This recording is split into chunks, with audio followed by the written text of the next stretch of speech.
अगर आप भी चाहते हैं बिट्टू मलंगिया इंटरटेनमेंट का ऑडियो वीडियो सबसे पहले आप तक पहुंचे, तो लाल बटन को दबाकर चैनल को सब्सक्राइब करें और बेल आइकन दबाना ना भूलें।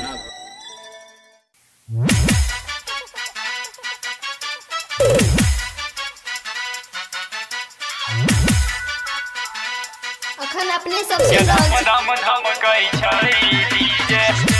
माँ अंबिका स्टूडियो दिल्ली।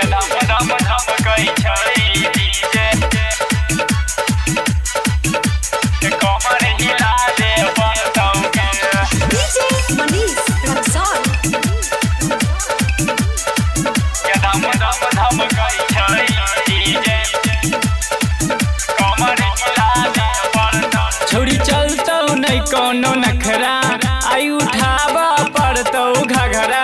छोड़ी चलतौ नहीं कोनो नखरा, आई उठावा पड़तौ घघरा। ढोढ़ी देखा दे पड़तौ गे, ढोढ़ी देखा दे पड़तौ गे। ये धम धम, ये धम धम, ये धम धम धम कई छौ। डीजे कमर हिला दे पड़तौ गे। ये धम धम धम कई छौ।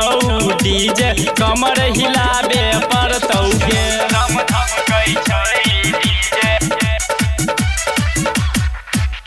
ये धम धम धम कई छौ डीजे। कमर हिला दे पड़तौ गे। अखन अपने सब सुन रहल छी बिट्टू मलंगिया एंटरटेनमेंट। ये धम धम धम कई छौ डीजे। ये धम धम धम कई छौ डीजे। कमर हिला दे पड़तौ गे। आगा पीछा पूरा बदनिया छौगे तोहर टाइट। ढोरी के बीच बीच गे छौरी बाइर दे बौलाइट। छोड़ी खोला पड़तौ चोली, नहीं त मार देबौ गोली। होठ सटा दे पड़तौ गे, होठ सटा दे पड़तौ गे। ये धम धम, ये धम धम, ये धम धम धम कई छौ। डीजे कमर हिला दे पड़तौ गे। ये धम धम धम कई छौ। डीजे कमर हिला दे पड़तौ गे। ये धम धम धम कई छौ DJ. Presented by Bittu Malangiya ये धम Entertainment. धम धम कई छौ डीजे।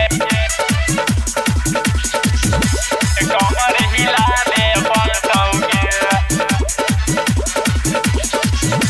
ये धम धम धम कई छौ डीजे। ये धम धम धम कई छौ डीजे। कमर हिला दे पड़तौ गे। गायक रणधीर यादव लगा दे तू धमकौआ गाना। नाचे काली छौरी तू बनई है न कोनो बहाना। कहै छौ राइटर सोनी छौरी दो दे हमरा कानी। दिल लगाबे पड़तौ गे, दिल लगाबे पड़तौ गे। ये धम धम, ये धम धम, ये धम धम धम कई छौ। डीजे कमर हिला दे पड़तौ गे। ये धम धम धम कई छौ।